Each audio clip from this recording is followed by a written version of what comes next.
I'm 69 years old, and I'm about to tell you something that might upset you. Everything you think you know about happiness is completely wrong. And the worst part? The people who should be telling you this, your parents, your teachers, society, they're lying to you. Or maybe they don't even know they're lying because they believed the same lies I did for 47 years of my life. 3 years ago, I had a heart attack. I was 66, lying in that hospital bed with tubes coming out of my arms, and I had this moment of absolute clarity. I looked at my son sitting next to me. He'd flown in from Seattle, taken time off work he couldn't afford to lose, and I realized I couldn't remember the last time we'd had a real conversation. Not about schedules or logistics, a real conversation. And that's when it hit me. I'd spent nearly 5 decades chasing something that was never going to make me happy, and I'd sacrificed everything that actually mattered to chase it. I'm not telling you this for me, I'm telling you this for you, because you're making the same mistakes right now, and unlike me, you still have time to fix them. Here's the lie everyone believes. Once I achieve X, then I'll be happy. Once I get the promotion, once I make 6 figures, once I buy the house, once the kids are grown, once I retire, then I'll finally have time to enjoy life. I spent my entire career believing that. I was 23 when I started at the firm, told myself I'd work hard for 5 years, make partner, then slow down and enjoy life. At 28, I made partner. Did I slow down? No. I told myself I needed to build my client base. At 35, I had the client base. Then I needed to save for retirement. At 42, I had enough saved. Then I needed to put the kids through college. At 53, the kids graduated. Then I needed to secure my legacy at the firm. You see the pattern? The goalposts always move. Always. There's always one more thing, one more achievement, one more milestone. And you tell yourself, after this one, I'll finally slow down and live. That day never comes. You know why? Because you're on a hamster wheel that's specifically designed to never stop. Society, advertising, your peers, your own ego, they all conspire to keep you running. They tell you that happiness is always just one more achievement away. It's the perfect trap because it feels like you're making progress. You're climbing the ladder. You're moving forward. But what if the ladder is leaning against the wrong wall? I believed this lie from age 23 to age 66. 43 years. I genuinely thought that if I just worked hard enough, achieved enough, accumulated enough, I'd wake up one day and feel satisfied, complete, happy. Let me tell you what I accomplished in those 43 years, because it's probably going to sound impressive to you. I made partner at one of the most prestigious law firms in Chicago. I won cases that made headlines. At 48, I argued a case before the state Supreme Court and won. I bought a lake house. I put 3 kids through college debt-free. By any measure society uses to judge success, I crushed it. And you want to know how long each of those achievements made me happy? About 48 hours, maybe less. The night after I made partner, I celebrated with champagne. By Monday morning, I was stressed about my new responsibilities. The Supreme Court victory?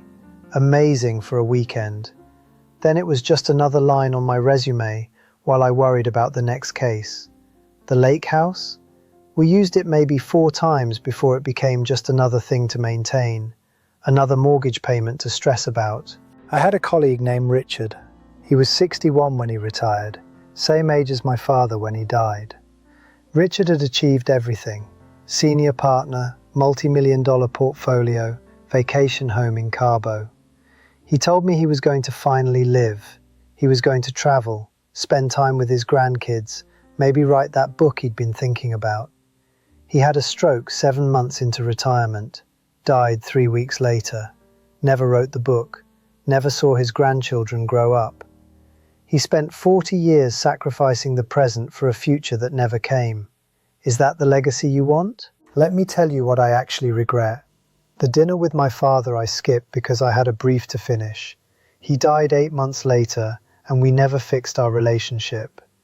The trip to Ireland my wife begged me to take with her when we were 42. I said we'd go someday, and we still haven't been. The poetry I used to write in my 20s, that I abandoned because it wasn't serious. My daughter's ballet recitals, I missed 11 out of 13 because of work. The Saturday mornings I could have made pancakes with my kids, but instead went to the office. The conversations I never had because I was checking my phone. The sunsets I never watched because I was answering emails. The laughter I missed because I was too tired from work to be present. The "I love you" I was too proud or too busy to say. Every single one of those moments, gone. Irretrievable. And for what? For cases I can barely remember. For clients who moved on to other lawyers. For money that's sitting in an account while I sit here at 69, finally awake, finally seeing clearly, but unable to get back a single second I wasted. The book I was going to write after retirement, still not written. The relationship with my son I was going to fix later. It took a heart attack for us to start rebuilding it. The marriage I took for granted. My wife and I are basically roommates who occasionally have dinner together. And here's what makes me angriest. I thought I was doing the right thing. I thought I was being responsible, being a provider, building a legacy. I thought sacrificing presence for productivity was what you were supposed to do. That heart attack at 66 changed everything. When the doctor told me I'd had a major cardiac event, that I needed to change my entire lifestyle, something broke open in me. Or maybe something finally broke through. I cut my hours at the firm by half within 3 months. I started saying no to cases that would consume my life. I started having breakfast with my wife every single morning. We sit on the porch, drink coffee, and actually talk. I called my son every week. I booked the trip to Ireland for this summer. And here's what nobody tells you. These last 3 years have been richer, more meaningful, more actually happy than the previous 43 combined. The truth I discovered is embarrassingly simple. It's not profound. It's not complicated. Happiness isn't in achievement. It's in connection. It's in presence. It's in doing things that make you feel alive, not things that look good on paper. It's in the morning coffee with someone you love. It's in the conversation where you're actually listening instead of planning what to say next. It's in the walk where you notice the trees. It's in the meal you cook slowly instead of the takeout you eat at your desk.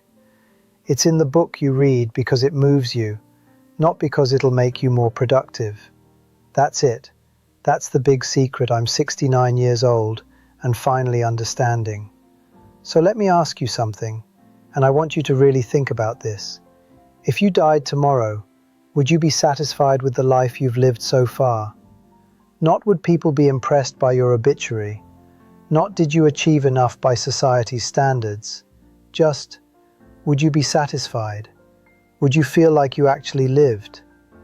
If the answer is no, then what are you waiting for? I'm 69 years old. I'm on borrowed time. We all are. We just pretend we're not. You think you have decades. You might. You might also have months. You have no idea. None of us do. And every day you spend living for someday is a day you can never get back. So stop. Stop trying to impress people who don't matter and who won't remember you anyway. Stop sacrificing your health for a career that will replace you in 2 weeks. Stop putting off joy until after you finish this project, this quarter, this year. Stop waiting for permission to live the life you actually want. Start calling your parents more. They won't be here forever. Start taking the trips you dream about instead of bookmarking them for later. Start doing things that scare you a little, because that's where you feel most alive. Start saying I love you, even when it's uncomfortable. Start being present in your own life, instead of perpetually planning for some future version that may never come. Start now. Not next month, not after this project finishes, not when things settle down. They will never settle down.